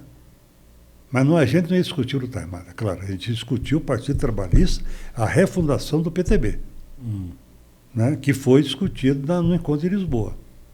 Aí foi feita uma comissão, depois de muitas discussões, muitos encontros, não discussões, muitos encontros ali no hotel, conversa vai, conversa vem, e foi feita uma comissão para poder organizar esse encontro. O Brizola, evidentemente, falou com o Mário Soares, né? Tinha o grupo dele que falava com o Mário Soares, do Brizola, ele próprio, tinha outros companheiros, que não me lembro o nome, não me falha muito a memória. E aí foi feita ali uma pequena comissão para poder trabalhar esse encontro. Agora me diga uma coisa, Michel, porque na luta armada você tinha diversas organizações da luta armada. Muito. E muitas das quais muito divergentes. Muito divergente. Como é que é reunir todo esse povo? Não, no exílio já existia solidariedade, né? Solidariedade. Mas as posições políticas muito firmes. Não tinha. Não? Não tinha. Isso aí não tinha. Né? Porque muita gente que participou da luta armada contra a ditadura, não era para a construção do socialismo. Né? E muito poucos participaram da construção de uma sociedade socialista. O pessoal participou, uma grande parte foi contra a ditadura. Mas o aperto do exílio unifica muito, né? Não, aí a partir do momento que você está no exílio, existe uma unidade. A solidariedade, o aperto, né? Aí eu tenho unidade, não tem mais essa divergência. Porque no encontro de Lisboa, além dessas várias organizações, você tem os trabalhistas brasileiros e você tem um grupo grande de intelectuais, né? Muito Como grande. é que é? Como é que foi? Vamos voltar à montagem disso tudo. Eu vou te colocar o seguinte. O encontro de Lisboa foi um encontro, foi um evento que trouxe esperança para o pessoal que tinha participado da luta armada e para o pessoal que estava no exílio, que não tinha esperança nenhuma. Não sabia como ia voltar para o Brasil, como ia se inserir na vida política brasileira, como ia voltar a ser brasileiro aqui dentro. Não existia essa perspectiva. O pessoal estava no exílio para viver no exílio. Com o encontro de Lisboa, com a chegada do Brizola na Europa e para o encontro de Lisboa, surgiu uma nova expectativa. Um renascer de esperança. Nasceu uma esperança de construir alguma coisa, de construir, de ter uma participação, algum tipo de participação na política brasileira. E quando o Brizola ele surge com a ideia do encontro de Lisboa, foi uma espécie de salvação do pessoal que estava no exílio. E qual foi o seu papel na organização do encontro? Primeiro, montou um núcleo que participava Flávio Tavares, participava Moema, participava eu, participava Davi Lera, Clóvis Brigagão, que era o mais ligado ao Brizola, né? Aí nós começamos a reunir e ver problema de alojamento, ver a questão de passagens do pessoal que vinha, ver questão de comida, restaurante e tal. Quer dizer, essas coisas... É a estrutura. É a estrutura que a gente monta aqui quando tem reunião. Foi isso. Agora, a questão mais intelectual ficou por conta do Brizola e de alguns companheiros. Um companheiro chama Barata, que eu não sei para onde foi, o Flávio Tavares, o Pedro Celso, que é uma pessoa que foi o principal redator do Manifesto Encontro de Lisboa, que era um assessor direto do Brizola, que era um professor universitário brasileiro que morava em Lisboa e dava aula em Lisboa e dava aula também nos Estados Unidos. Ele passava algum tempo nos Estados Unidos, tempo em Lisboa, que ficou muito ligado ao Brizola, é um intelectual. E depois da estrutura geral, né, Agora, o Encontro de Lisboa teve vários grupos de discussão. Teve tudo, vários né? grupos. Como é que funcionou isso, Michel? Funcionou muito esporadicamente, funcionou muito sem profissionalismo, funcionou muito assim, meio... E aí as discussões também, o fundo mesmo era a volta do Brasil. O objetivo era fundar o PTB e voltar para o Brasil, era isso aí. E o Mário Soares nesse encontro? Né? O Mário Soares foi a peça fundamental, porque sem o Mário Soares não existiria o encontro. Né? Primeiro, o Mário Soares deu asilo ao Brizola, né? que era depois dos Estados Unidos, né? Porque o Brizola vem dos Estados Unidos para Portugal. Para né? Portugal. Quando ele estava nos Estados Unidos, o Mário Soares faz um convite para o Brizola vir para Portugal. Né? Porque o Mário Soares, ele já tinha uma convivência com brasileiros. Sim. Quando ele morou na França, ele era muito amigo do Zé Maria Rabelo. Sim. Ele era muito amigo do Fernando Perrone, né? E de vários outros brasileiros. Ele vivia numa comunidade portuguesa misturada com brasileiro em Portugal. Agora, o Encontro de Lisboa é em 78 e a Anistia em 79. Você volta em 79? Muito bem. Aí, logo após o Encontro de Lisboa, o Brizola, ele reúne todo esse pessoal nosso, né? Que era os brasileiros mais ligados que estavam em Lisboa, e começa a falar assim, olha, vamos ver quem que pode voltar para o Brasil. Aí vem o Davi Lera, vem para o Brasil para poder ver Maurício Ferreira Lima, que era um pernambucano, que nunca mais soube dele, irmão do Maerli, viu? Conhece o Maerli, né? Um grande cara, viu? Os do Maerli, um grande companheiro.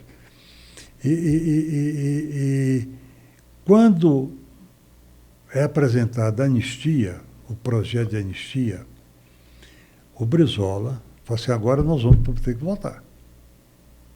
Vamos voltar para organizar o PTB. Vamos ver quem que vai poder voltar. E aí me chamou, era a votação da anistia, ele me chamou, Michel, você pode voltar? Eu falei, olha, eu volto. Está anistia que vai me prender. Está no momento da anistia, não vai ter... Né? E aí eu entreguei meu apartamento, que eu morava perto onde morava do Hotel do Brizola, e voltei. Eu, minha mulher e minha filha. E voltamos ao Brizola, pedi uns companheiros aqui, deputados, para me esperar no aeroporto. Né? Tinha o Saturnino Braga, tinha Maurício, o deputado Maurício, tinha vários deputados me esperando no aeroporto em Brasília, aqui, no Rio. Quando eu cheguei, para não ter problema de prisão, de ser preso. Aí eles vieram comigo no avião até Brasília. Michel, como é que é voltar para o Brasil, hein? Depois de tanto tempo pisar em terra brasileira, hein? É meio emocionante, né? É bem emocionante, né? Você O que você tinha mais vontade de fazer quando voltou para o depois, Brasil? Não, até depois é o seguinte, quando você volta, num caso, dentro do meu caso, você volta também assim, com muita esperança e com muita incerteza, né? Vai fazer o quê aqui? O que eu vou fazer? Né? Mas é o teu país, né? É a tua terra, né? E depois de tanta luta, né? Mas você volta assim com meio esperançoso, mas também com muita dúvida. Ressabiado. Né? É ressabiado. Não é questão de polícia, de repressão, não. É o que fazer, o que você vai fazer. Você não conhece o país mais. É recomeçar de novo, né? Eu fiquei 9 anos no exílio, então, né, é um período comprido. Então você vem, você vai ter que recomeçar tudo de novo. Agora vocês voltam para o Brasil para criar o PTB. E vocês tomam um golpe do Goberibe. Né? O Brizola volta em 79 também, tudo. Com o golpe do Goberibe, todo aquele projeto acabou. Tem que reconstruir um partido novo, o PDT. Como é que é construir o PDT depois desse golpe? Eu estava no tribunal nesse dia. Aliás, nós fizemos uma fila no tribunal, com os documentos do partido na mão, para ser o primeiro a protocolar. E teve companheiro que passou a noite lá. Teve um companheiro chamado Raimundo Correia, ele passou várias noites lá, né, com o documento na mão. Inclusive, no dia que era o prazo para entregar, ele foi entregar o documento no protocolo embaixo e falaram que não, que tinha que ser com o presidente. Entendeu? Foi um rolo nada. Ele até, nesse dia, ele topou com a Ivete Vargas, deu uma peitada na Ivete, a Ivete caiu. Entendeu? Bom, estava eu com o Getúlio Dias lá. Getúlio Dias estava nesse dia, no julgamento. Evidente, a gente sabia que ia perder. Por quê? Porque era o Brizola e a Ivete Vargas já estava macumunada com o governo para ganhar. Já.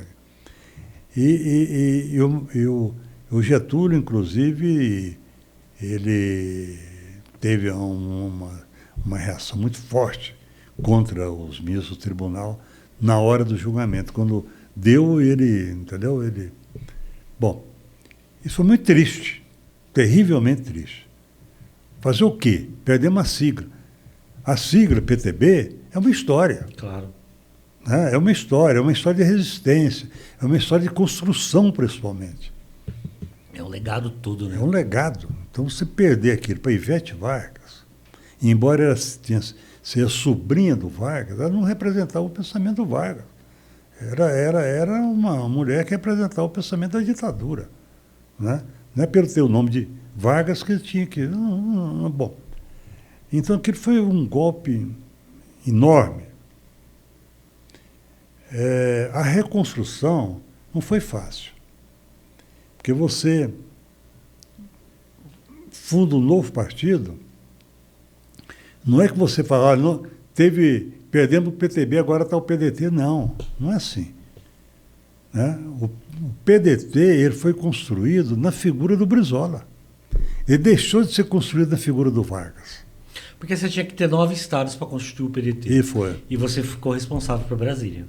Não, quem ficou responsável por Brasília foi o Paulo Tim. Paulo Tim. Mas você estava no grupo... Estava no grupo. Mas só que Brasília não entrava, porque Brasília não tinha eleição. Entendeu? Então entrava Goiás. Ah, tá. E eu, com o Paulo Tim, a gente nós viajamos a algumas cidades de Goiás para poder fazer o partido. Pegar a filiação, pegar... E foi muito difícil a adesão? Muito. Muito, principalmente em Goiás, né? Goiás... Mas tudo bem, Goiás é um estado conservador, mas também foi um estado que teve campanha da legalidade. Mauro Borges, né? Não foi difícil, não foi fácil, sabe? Mas também não foi assim, bicho de sete cabeças. A gente ia e... Porque tinha um lastro, né, Michel? Tinha um lastro, né? A gente falava do Brizola, né? Porque o Mauro, ele não participou, quer dizer, se o Mauro tivesse participado, aí seria diferente. Mas o Mauro estava fundando o MDB, né? Então ele estava, embora sempre tenha apoiado o Brizola, as candidaturas do Brizola a presidente da República. Agora vocês fundam o partido e você se torna um grande assessor do Brizola e amigo do Brizola, né? Fala uma coisa... Eu não fui assessor do Brizola, fui amigo dele. Sim. As histórias do Brizola a gente conhece muito, mas a figura humana do Brizola, o que você tem para dizer da figura humana do Brizola, Michel? O Brizola é uma pessoa, primeiramente, uma pessoa dura. Ele não é uma pessoa, que eu diria assim, conciliadora. Ele não era conciliador, ele era uma pessoa dura. Mas, ao mesmo tempo, uma pessoa amorosa, uma pessoa com muita amizade, uma pessoa com muito respeito ao outro. O Brizola jamais ele cometeria um desrespeito, uma desavença com um amigo, né? Com o inimigo, não. Com o inimigo ele era bravo. Agora, era uma pessoa muito amável, mas dura. Ao mesmo tempo dura. É uma pessoa de muita amizade. É uma pessoa de muita... que você podia confiar. E assim, na sua relação com o Brizola, você viu diversos períodos do Brizola. Períodos que ganhou eleição, períodos que perdeu. Como é que o Brizola tomava, por exemplo, as derrotas eleitorais dele? Como é que ele reagia? Você que era amigo do Brizola e tal. Ele tomava a reação do Brizola. Ora, o Brizola não ficava triste, não. Não? Não. Aquela tristeza, perder a eleição, não. O Brizola sempre, quando tinha alguma derrota, ele já estava preparado para a próxima briga. Era a continuidade da luta. Não era o fim. E nem era também ficar triste, ficar frouxo. Não. Ele já estava pronto para a próxima. Michel Brizola quase chega à presidência da República. Roubaram dele. Roubaram a eleição. Por que roubaram? Roubaram. Eu vou falar para você. A apuração da urna, a apuração da eleição, naquele tempo não era voto eletrônico. Não, era voto manual. Voto manual. E a apuração da eleição era feita pelo Prodazem. O Prodazem fazia o somatório de tudo. Eu fiquei no Senado, no gabinete da segunda vice-presidência, que era um senador de Goiás, que era o segundo vice-presidente. Então ele deixou o gabinete aberto para a gente acompanhar lá. E eu fiquei lá. E acompanhando a apuração. Quando terminou a apuração, o diretor do Senado, o diretor do Prodazem, que eu me esqueci o nome dele, ele entregou para mim e para outra pessoa o resultado da eleição, a fita do computador. E o Brizola tinha ganhado do Lula por 300 e tantos mil votos. Aí eu peguei aquele documento e passei por fax, por Cibiles. Né? Porque o Brizola não estava vendo fax. Aí eu telefonei para o Brizola não podia atender e tal. Eu falei com o Cibiles, olha, Cibiles, está aqui a apuração, o Brizola ganhou a eleição. E mandei para ele. Naquele mesmo momento, o Rezec mandou fechar o Prodazem. E mandou tirar todo mundo do Prodazem, entendeu? Não ficar ninguém lá dentro do Prodazem. Isso foi de madrugada. Mais ou menos aí 2 horas da manhã, 1 hora. Aí o diretor falou, tem que sair todo mundo do Prodazem. Eu já não estava no Prodazem, eu estava na segunda vice-presidente. Aí chegou um amigo e falou, olha, o diretor mandou fechar porque o Rezec mandou fechar tudo. Aí o Rezec ele dá uma declaração que teve um problema na apuração em Minas, pela chuva. Né? E 2 dias depois dá o resultado que o Lula tinha ganhado a eleição. Aí quando eu mandei isso para o Brizola, aí eu falei com o Brizola. Então ele falou, Michel, não dá para contestar. Eu falei, mas tá aí, não dá, porque foi o Lula. Eu não vou contestar contra o Lula, entendeu? E a história do Brasil mudou desta forma. Mudou. Eu me lembro, não dá para contestar contra o Lula. Aí foi assim. Michel, qual foi a última vez que você falou com o Brizola? Não me lembro, mas foi pouco antes da morte dele. Porque ele ficou doente, ficou na cama, eu ligava todos os dias para lá, mas não podia falar com ele porque ele estava na cama, né? Então eu não me lembro, mas foi pouco antes. Foi logo que ele chegou do Uruguai. Porque ele chegou muito gripado, né? Ele chegou mal. Chegou mal. Eu falei com ele logo que ele chegou de Portugal, do Uruguai. Eu não me lembro mais qual foi o assunto, mas eu falei com ele logo, porque eu falava com ele praticamente 2, 3 vezes por semana. E o falecimento do Brizola, como é que te impactou? Quase morri, né? Pô, ele morreu lá e eu quase morri aqui. Né? Quando eu ligava, quando ele estava doente, eu ligava todos os dias. E falava com o assessor dele, que era o Paulinho. E o Paulinho me dava a informação. Olha, ele está mal, está assim, mas está reunido, tem muita gente em volta da cama dele, porque ele quer ser candidato a prefeito. Né? Porque o Brizola tinha aquilo, ele falava que era igual o cavalo inglês. E ele ia morrer no páreo. E ele ia morrer na cancha, ele falava. Então ele estava deitado, né? Então estava o pessoal em volta dele lá, inclusive o Paulinho da Força Sindical estava lá e tal. E eu sempre falava com o Paulinho, que era um assessor dele. E ele me informava. E aí ele que me ligou dizendo que o Brizola tinha falecido. Aí eu levei um susto terrível, né? Aí eu fiz uma tristeza terrível. Michel, me defina em uma palavra Goiânia. Resistência. Brasília, em uma palavra. Ilusão. Golpe de 64. Uma merda. Luta armada. Esperança. Exílio. Tristeza. Lisboa. Esperança. PDT. Grande esperança. Flávio Tavares. Grande amigo. Leonel Brizola. Irmão, amigo, pai. Me define você, Michel, em uma palavra. Iludido. Obrigado.